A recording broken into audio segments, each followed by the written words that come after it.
Good morning friends, দেখো আমি একটা নতুন জিনিস দেখলাম লাইফের প্রথম। আশা করছি তোমরাও প্রথম দেখবে স্নেক পামের ফ্লাওয়ার স্টিক। কেউ কোনোদিন দেখোনি। দেখো আমি আজকে দেখাচ্ছি এটা।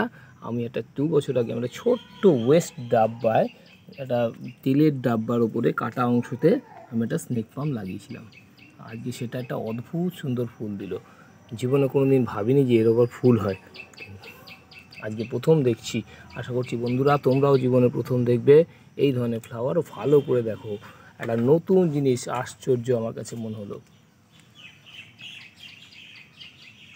কেউ যদি আগে দেখে থাকো প্লিজ কমেন্ট করো, জানিও। আমি তো আমার জীবনে প্রথম দেখলাম। দেখো বন্ধুরা, ভালো করে দেখো যেন সবাইকে দেখতে পারো, এবং অনুরোধ করব যে এই ধরনের আমার চ্যানেলটাকে শেয়ার করো, আমার চ্যানেলটাকে সাবস্ক্রাইব করো এই ধরনের নতুন নতুন আপডেট পাওয়ার জন্য। নতুন আপডেট দিলাম, আশা করছি সবার ভালো লাগবে। Thank you, bye by.